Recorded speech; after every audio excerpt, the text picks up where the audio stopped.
My name is Reese, and for most of my life, I've been the invisible button on a designer coat. Functional, necessary, but never the focal point. At 29, I'd perfected the art of existing quietly, a skill honed by years of being the less glamorous, more practical daughter in the Thomas household. I work from home, a freelance UX and UI designer, which only solidified my family's belief that I didn't actually do anything. My office is a corner of my living room, bathed in the soft glow of multiple monitors, and my loudest coworker is usually the hum of my espresso machine. I'm introverted by nature, but my family's constant dismissal had certainly helped me lean into it. Silence, for me, was a double-edged sword, sometimes a comfort, sometimes a stark reminder of how little space I occupied in their world. One quick thing. Tell me your location in the comments. I'm curious where my stories travel. That's why the Tesla was so important. Not just any car, but my car. A Model 3, deep blue, sleek and silent. I'd bought it outright, every penny earned from countless late nights hunched over design mock-ups, translating client visions into clean, intuitive interfaces. It wasn't a status symbol for me. It was a monument to my independence, a tangible representation of every ignored boundary and every unacknowledged achievement. It was the one thing that was unequivocally mine, paid for by me, chosen by me. It sat in my driveway, a quiet testament to my fierce, if often unseen, self-sufficiency, until it wasn't there. I woke up that Tuesday morning to the usual quiet hum of my house, the kind of stillness I usually cherished, poured myself a coffee, walked to the window, and blinked. The driveway was empty. My Tesla, usually gleaming under the morning sun, was gone. My first thought was theft. My heart hammered, a cold dread spreading through my chest. Then my phone buzzed, a text from my mother, Lauren. "Morning, honey. Just borrowed your car for Francesca's photo shoot. Needed something sleek for the wedding aesthetic. You don't go anywhere anyway, so you won't miss it. Love you." I stared at the screen, the words blurring. Lauren, 54, and still wielding passive aggression like a finely tuned weapon, had done it again. My younger sister, Francesca, 26, the golden child, the social media influencer whose life was a curated feed of perfection, was getting married to Beckett, a trust fund baby whose biggest flaw seemed to be his earnest naivete. And my mother, the controlling widow who saw Francesca as her personal project, had simply taken my car, not asked, not borrowed with permission, taken for a photo shoot, for the aesthetic. My jaw tightened. This wasn't family sharing, as Lauren would inevitably call it. This was a seizure, a casual act of entitlement, another brick in the wall of her favoritism. Francesca, of course, would have known. She'd probably even suggested it. Why bother with a rental when Reese's perfectly good, fully paid for Tesla was just sitting there, doing nothing? My initial instinct, the one honed by years of being the easy daughter, was to call, to argue, to demand it back. But then I remembered the countless times I'd tried that, only to be met with Lauren's practiced sighs about how sensitive I was, or Francesca's wide-eyed innocence, claiming she didn't realize it was such a big deal. It was always me who was the problem, me who was too demanding, too selfish. So I didn't. I took a slow, deep breath, the bitter taste of cold coffee in my mouth. I walked to the kitchen, poured the rest of the coffee down the drain, and rinsed the mug. I even hummed a little tune, a quiet, almost imperceptible melody. I picked up my phone, texted Lauren back. "No problem, Mom. Glad I could help." I smiled, a slow, deliberate smile that didn't reach my eyes. It was the kind of smile that promised nothing good. That afternoon, I sat at my laptop, the screen reflecting the cool blue light of my office. My fingers moved over the keyboard, navigating through the Tesla app's interface. There it was, the little car icon, moving steadily along a highway, a tiny digital breadcrumb trail. The app had a hidden GPS tracking feature, a standard security measure I'd set up when I first bought the car. I'd never had a reason to use it before. My gaze lingered on the small, unassuming button labeled Location History. I clicked it. The map populated with a spiderweb of past routes, each line a silent record. I leaned back in my chair, a new kind of hum filling the quiet room. This wasn't about the car anymore. Not really. Let's make this interesting, I muttered, my voice barely a whisper, a promise to myself and to them. The little car icon on my laptop screen became my new obsession. For the first few days after I activated the GPS, it was exactly what I expected. Francesca's usual circuit: department stores, high-end boutiques, nail salons, and the occasional coffee shop with a drive-through. She was clearly using my Tesla as her personal luxury shuttle, zipping around town, probably blasting pop music and taking selfies for her Instagram stories. I saw the car parked for hours at a time at places like the Gilded Lily Spa and Haute Couture Bridal. It felt like a low-grade fever, a constant irritating hum in the background of my otherwise quiet life. Then came the speeding. My Tesla, a car I drove with mindful precision, was suddenly hitting 75 in a 55 zone. Francesca, clearly in a hurry to get to her next perfectly curated moment. I tracked it all, silently logging the times, the addresses, the speeds. It was a mundane pattern of self-indulgence, a confirmation of everything I already knew about her, until Wednesday. The car had been parked near Beckett's firm for most of the day, which wasn't unusual. Francesca often met him for lunch, or just waited around for him to finish work. But then, around 6 p.m., the little blue dot started moving. Not towards her apartment, not towards our mother's house. It headed north, out of the city, onto the highway. An hour later, it pulled into a parking garage. The address popped up on the screen: the Grandeur Hotel, a 5-star luxury establishment, an hour's drive from the city, known for its discreet service and exorbitant prices. My eyebrows lifted. An overnight trip? To a luxury hotel? On a Wednesday? Francesca wasn't exactly known for her spontaneous, romantic getaways with Beckett. Their dates were usually meticulously planned and documented for social media. This felt different. The car stayed put all night. It didn't move until 10 a.m. the next morning, when it drove straight back to the city. I called Sadie, my best friend and neighbor, a few hours later. Sadie, 30 and perpetually clad in comfortable sweats, answered on the second ring. "Reese, you sound like you just discovered a new shade of beige. What's up?" "My car," I said, my voice flat. "It spent the night at the Grandeur Hotel." There was a beat of silence. Then, Sadie's low whistle. "Ooh, fancy. So, Francesca and Beckett had a little pre-wedding rendezvous? Good for them. Though I'd have thought they'd post about it."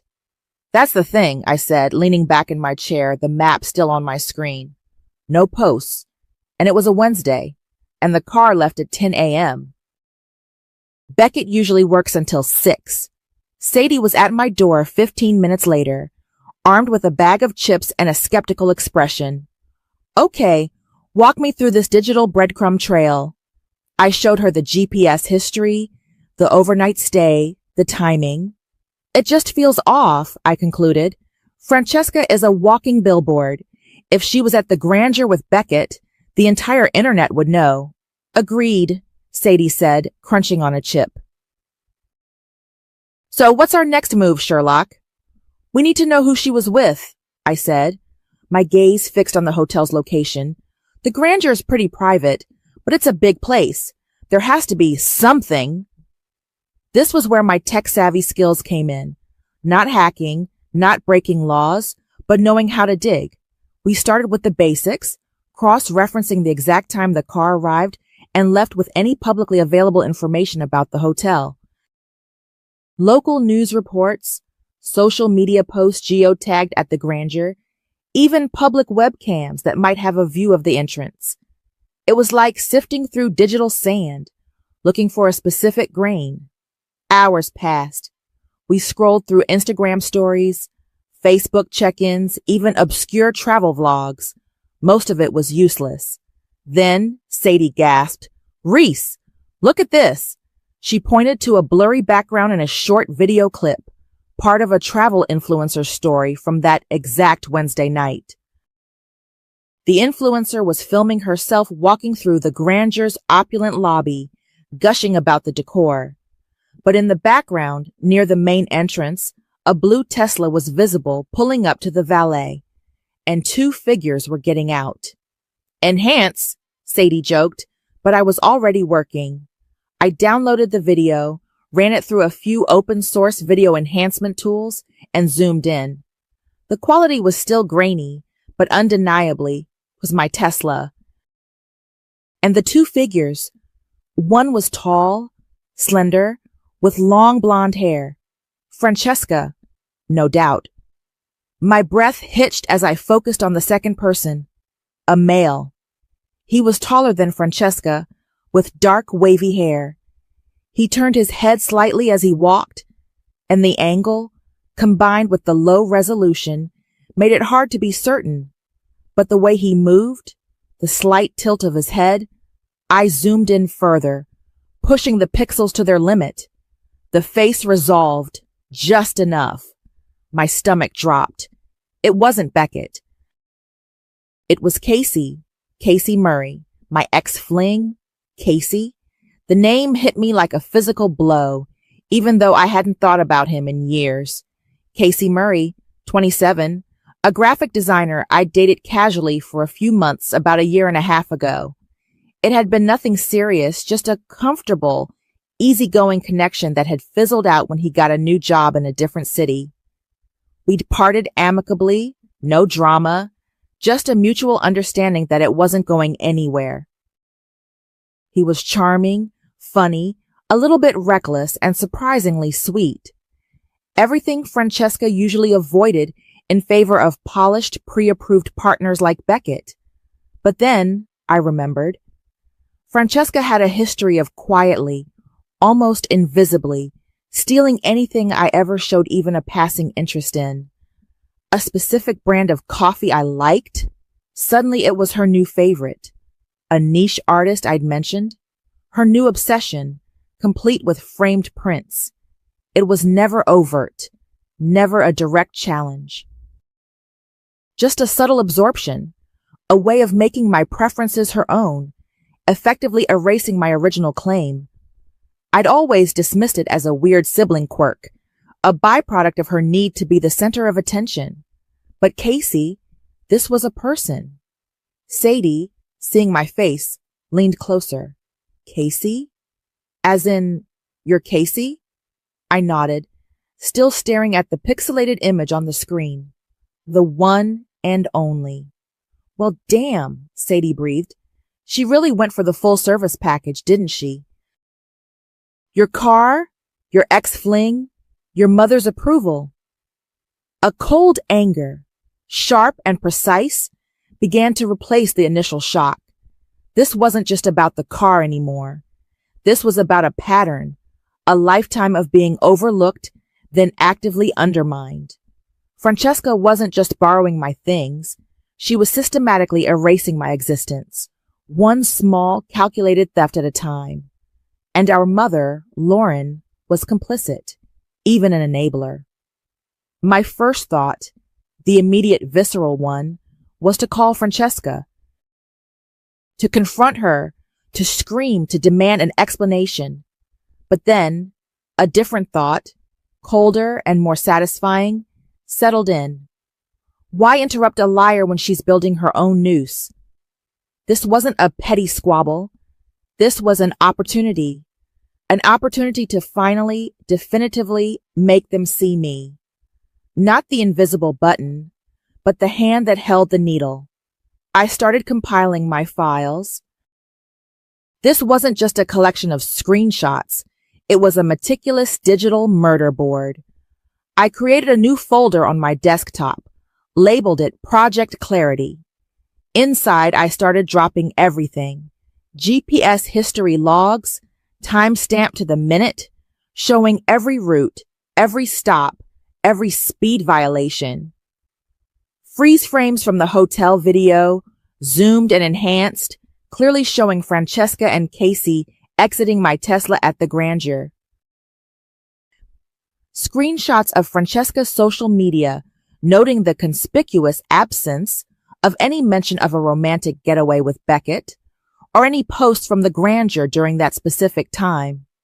A timeline meticulously detailing the car's movements, cross-referenced with Francesca's known schedule and Beckett's work hours. It was like building a case, piece by painstaking piece. My UX/UI skills, usually applied to designing user-friendly websites, were now focused on constructing an airtight narrative of betrayal. Every click, every drag and drop, felt like a tiny act of rebellion. A few days later, just as I was refining my timeline, my phone rang. Lauren. "Reese, darling, so glad I caught you. Francesca is having a bit of a meltdown about the wedding website.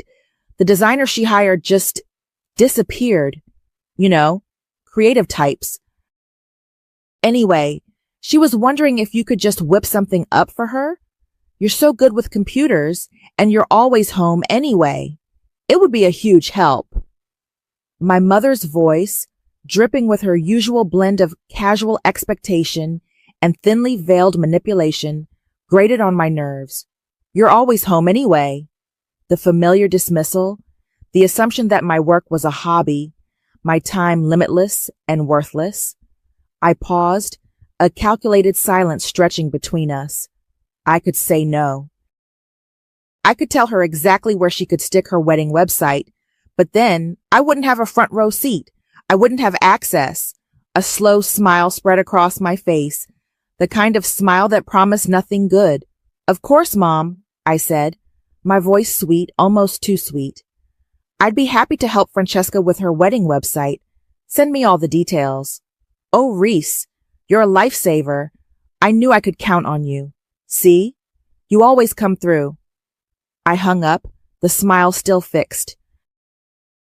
Oh, I'll come through, all right." Later that evening, my phone buzzed with a text. It was from Francesca, but it wasn't addressed to me. It was a message clearly intended for Beckett, or so she thought. It had been sent to Sadie. Francesca must have accidentally typed Sadie's number instead of Beckett's, probably because Sadie was in her recent contacts from some group chat. The message read, "Can't stop thinking about the Tesla and that hotel suite. Next time, let's skip the dinner and go straight for the dessert." Sadie immediately forwarded it to me. My eyes widened. It was the final, undeniable piece of the puzzle, the accidental confession. The universe, it seemed, was collaborating with me. The rehearsal dinner was in 3 days. 3 days to finalize my Project Clarity file. 3 days to print everything, to choose the perfect paper, the perfect envelope. I spent those days in a quiet, almost meditative state. I finished Francesca's wedding website, of course. It was pristine, elegant, featuring all the curated photos of her and Beckett looking blissfully in love. Every click, every carefully placed image felt like a silent, mocking laugh. The accidental text from Francesca to Sadie, the one about the Tesla and that hotel suite, was the final nail in the coffin. I added a screenshot of it to my file, along with Sadie's confirmation. The evidence was irrefutable. It wasn't just circumstantial. It was a confession. The day before the rehearsal dinner, I called my mother. I needed to hear it one last time, to confirm what I already knew. "Mom," I started, my voice calm, almost detached. "Can we talk about something? Just for a minute?" "Of course, darling," Lauren said, her voice a little distracted. Just rushing around getting everything ready for the dinner tonight.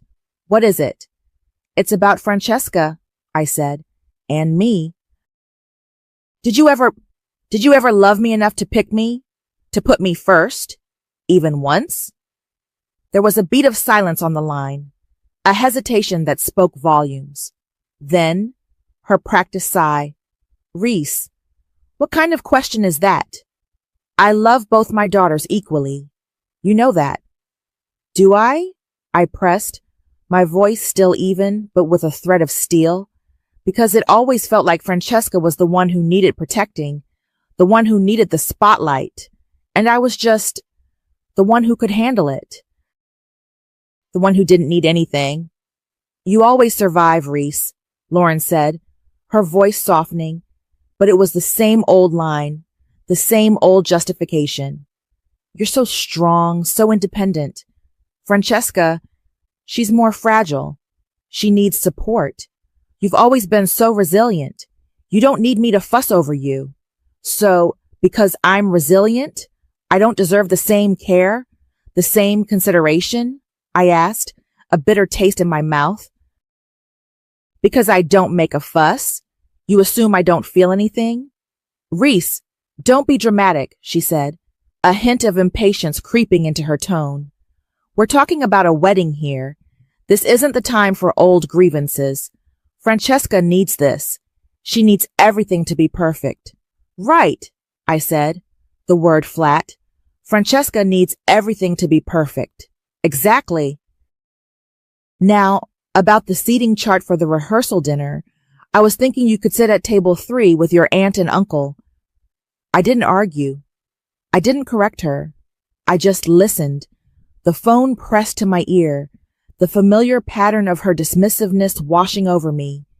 When she finally ran out of instructions, I simply said, "Okay, Mom, see you tonight." I hung up, a strange calm settling over me. It was confirmed. She would never choose me. She would always prioritize Francesca, always justify her neglect with my supposed strength. And that was fine, because now I had all the pieces. I printed the entire Tesla timeline, every GPS log, every screenshot, every piece of evidence, including Francesca's accidental text. I arranged them chronologically, bound them neatly, and slid the stack of pages into a sleek, crisp white envelope. It was thick, substantial. On the front, in elegant minimalist script, I wrote, "Congrats." No names, just the word. Then I went to my closet. I bypassed the soft sweaters and comfortable jeans. I pulled out my black dress, not a fancy cocktail dress, but a simple tailored black sheath. It was understated, elegant, and utterly devoid of joy. I paired it with black heels and a small black clutch. As I looked in the mirror, I saw a woman dressed for a funeral. Her own, perhaps, or someone else's. The rehearsal dinner was held at a beautiful upscale restaurant downtown. The air buzzed with nervous excitement, clinking glasses, and the forced cheer of family gatherings. Francesca, radiant in a white lace dress, was flitting between tables, accepting congratulations. Lauren, beaming, was playing the proud mother, orchestrating everything with practiced ease. I walked in, a quiet shadow in my black dress.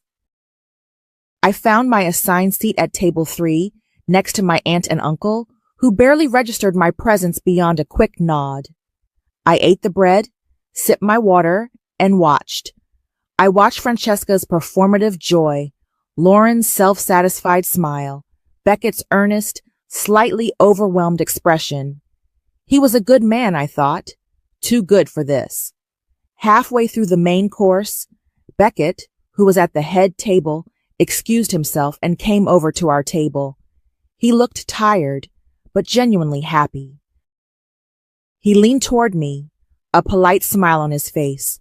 "Reese, thanks for coming and for helping with the website. It looks fantastic."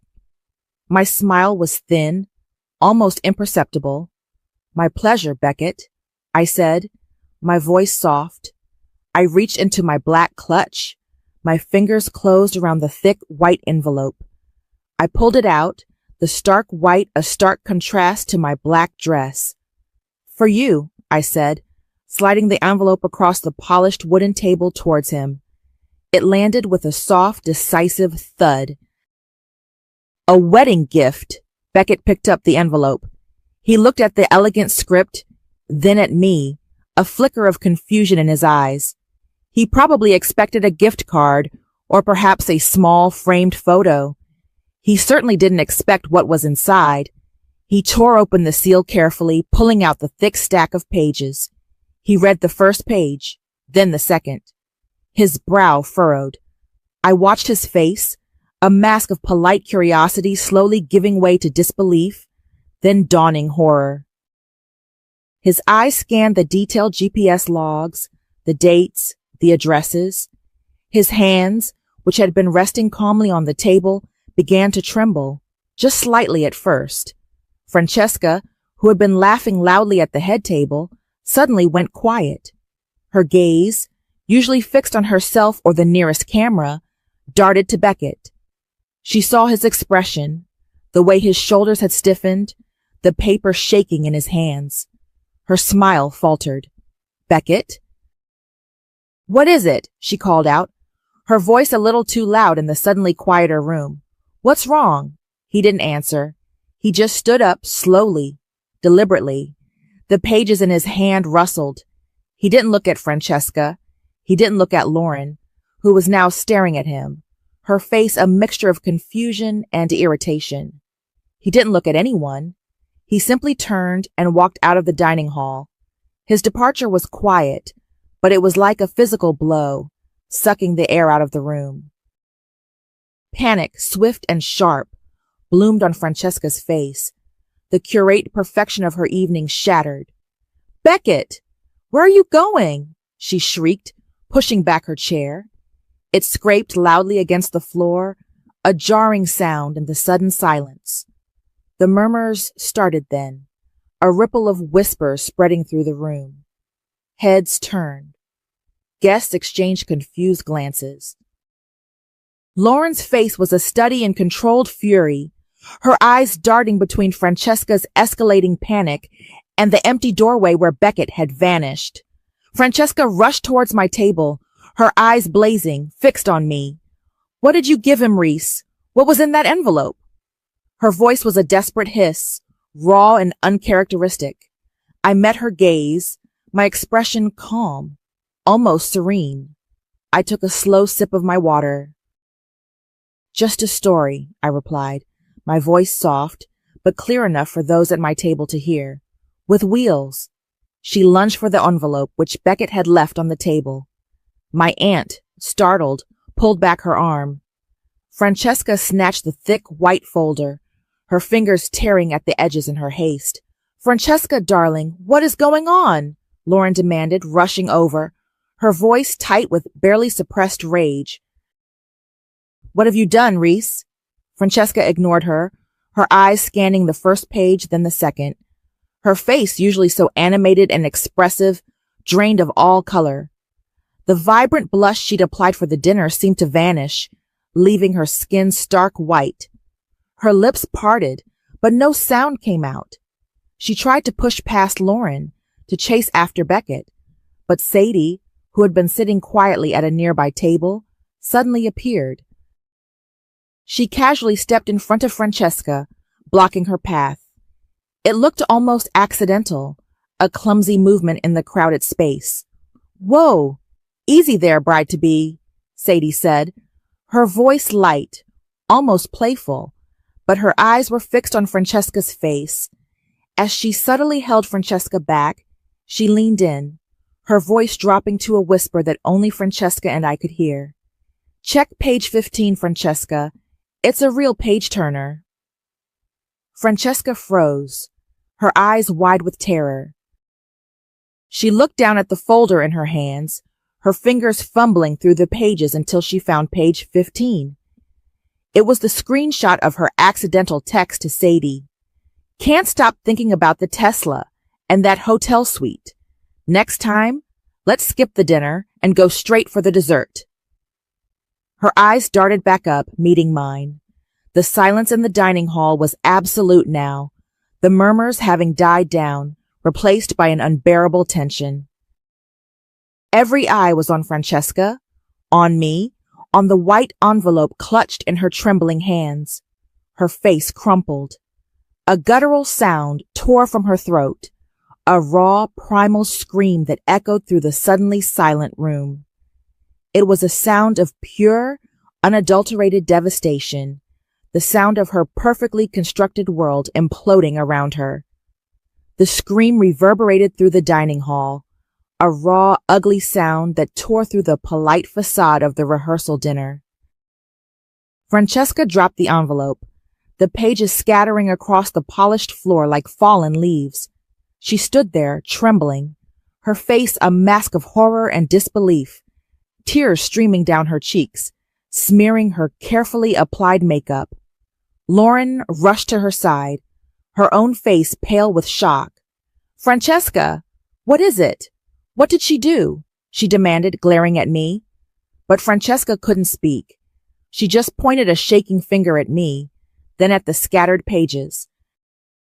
The entire room was a tableau of stunned silence, broken only by Francesca's ragged sobs. No one needed an explanation.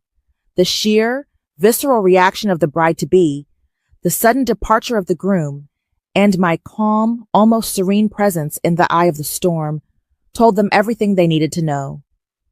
I didn't say another word. I didn't need to. My work was done.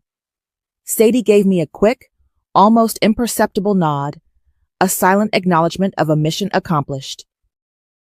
I simply stood up, walked past the frozen faces, and exited the dining hall, leaving the chaos in my wake.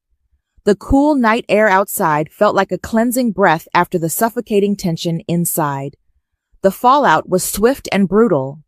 By the next morning, the wedding was officially called off. Francesca's meticulously curated Instagram stories, the ones documenting every detail of her perfect wedding journey, vanished. Posts were deleted. Her entire online presence, the carefully constructed influencer perfect life, began to crack and crumble in real time. The whispers turned into a roar, amplified by the speed of social media. The story, fueled by the shock of a public implosion, spread like wildfire. Lauren called me later that day, her voice shaking with a fury I hadn't heard directed at me in years. "How could you, Reese? How could you be so cruel? You've ruined everything." Her life, her reputation, this family's name. "Cruel?" I repeated, my voice flat. "You handed her my life, Mom. You gave her my car, my independence, because you didn't think I deserved one. You enabled her to take everything she wanted, including my ex-fling, and you expected me to just sit quietly and be the resilient one." "She's your sister. She's fragile. She needed this," Lauren shrieked. "No," I countered, my voice rising for the first time. "She wanted this. And you let her have it, at my expense. You didn't think I'd fight back, did you? You thought I'd just take it, like always." There was a pause, a moment of stunned silence on her end. "You're just like your father," she finally spat, the ultimate insult in her book. "Always so cold, so calculating." "Maybe," I said, a faint smile touching my lips. "Maybe I am, but at least I'm honest about it." I hung up before she could respond. There was nothing left to say. A few days later, on a gray Friday morning, there was a quiet hum outside my house. I looked out the window. My deep blue Tesla, freshly washed, was parked back in my driveway, exactly where it belonged. It was a silent, almost apologetic return, a stark contrast to the dramatic exit it had made weeks ago. No note, no explanation, just the car, back home. Later that afternoon, Francesca showed up at my door. I saw her through the peephole, her face blotchy, her hair disheveled, a far cry from the glamorous influencer. She knocked, then pounded, Reese, open the door. We need to talk. Please. Her voice was hoarse, desperate. I didn't open it. I just stood there, on the other side of the solid wood, listening to her pleas, her demands, her eventual frustrated sobs as she realized I wasn't going to budge. After about 10 minutes, she gave up, her footsteps retreating down the driveway. I walked to the kitchen, poured myself a glass of water, and then slowly, deliberately, walked out to my car. I opened the driver's side door, the familiar scent of leather and new car smell, my smell, filling my nostrils. I slid into the driver's seat, my hands gripping the steering wheel. It felt good, solid, mine. Then I noticed it. On the passenger seat, tucked neatly into the crease, was a single fake white rose, and draped over it, crumpled and discarded, was Francesca's bridal veil. I picked up the fake rose. It was cheap, plastic, a stark contrast to the real flowers that would have adorned Francesca's wedding. The veil, crumpled and discarded, felt flimsy in my hands, a trophy perhaps, or a final, desperate act of defiance. I tossed them both onto the dashboard, a strange, almost macabre decoration. Then I started the car. The familiar, silent hum of the Tesla filled the space. I backed out of the driveway, the tires crunching softly on the gravel. It was my first time driving it in weeks, and the feeling was complicated. It wasn't the triumphant roar of a victory lap, not the exhilarating rush of pure revenge. It was quieter than that. Vengeance, I realized, wasn't a loud celebratory thing. It was a release, like holding your breath for a lifetime and finally exhaling. The weight I hadn't even realized I was carrying, the constant low-grade thrum of being overlooked, dismissed, and taken for granted, had lifted. It wasn't comfort, not exactly. It was clarity, a sharp, undeniable understanding of who I was and who they were and where I stood in relation to them. I drove aimlessly, letting the car glide through the quiet suburban streets, then onto the highway. The GPS, my silent accomplice, was now just a navigation tool, guiding me wherever I chose to go. I thought about the dining hall, the moment Beckett walked out. That brief electric second where the polite murmurs died and Francesca's carefully constructed world imploded. It was heartbreaking, yes, for Beckett, but for me, it was profoundly satisfying, not because I wanted to hurt them, not purely, but because for the first time they saw me. They saw the consequences of their actions, delivered by the invisible button. My phone buzzed, an email notification. I pulled over to a quiet side street and checked it. It was from Beckett. The subject line was simple. Thank you. I opened it. The message was brief, earnest, just like him. He thanked me for the truth, for having the courage to show him what he needed to see. He said he was hurting, but that he knew, deep down, it was for the best. He wished me well. I stared at the words for a long moment. He was a good man. He deserved better. But he wasn't the one I needed to hear from. His validation, while kind, wasn't the point of this. This wasn't about him. It was about me. I pressed the delete button. The email vanished. I drove for another hour just driving, feeling the hum of the car, the quiet power beneath my hands. The fake rose and the crumpled veil sat on the dashboard, a silent reminder.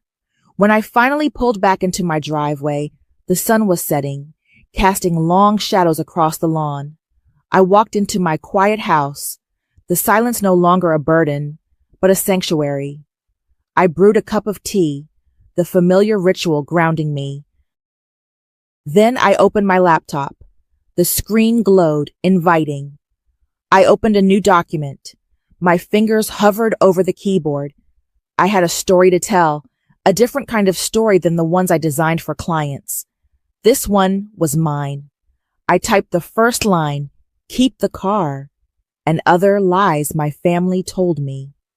The weeks that followed the rehearsal dinner faded into months. I hadn't spoken to Lauren or Francesca since that day.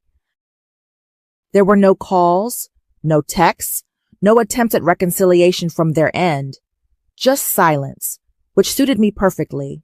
It was a different kind of silence than before, though, not the silence of being overlooked, but the silence of a boundary firmly, irrevocably drawn.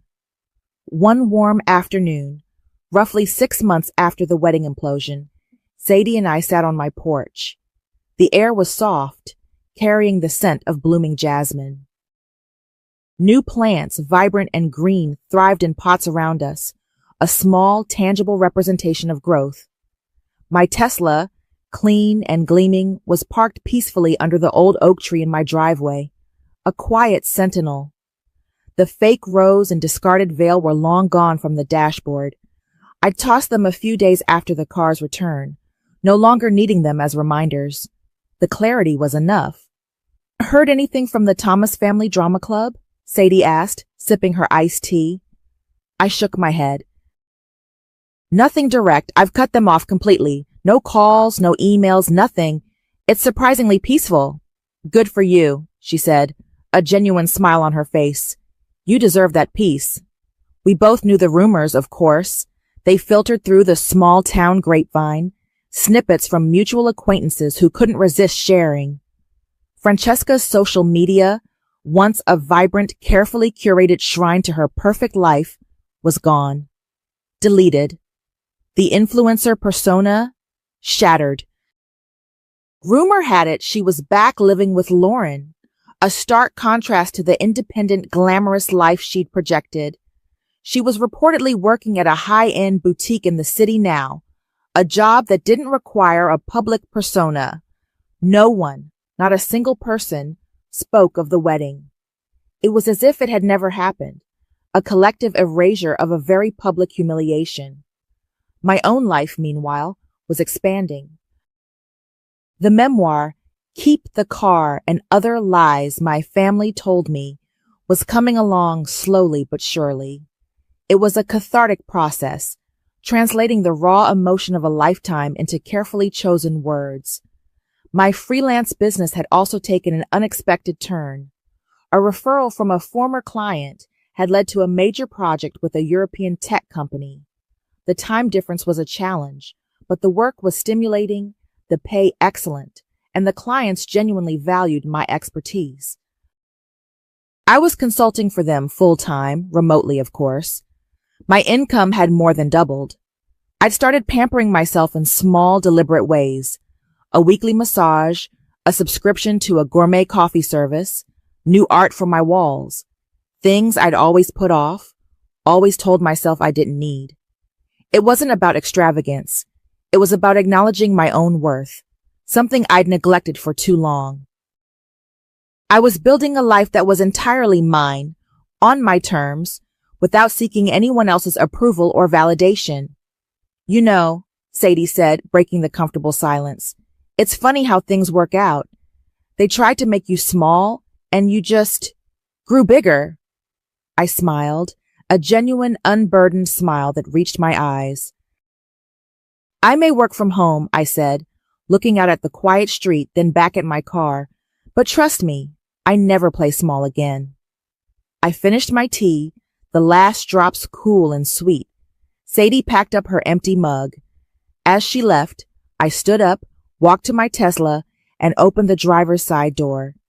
The car was still mine, a symbol of my independence, but now it was also a quiet monument to my reclamation.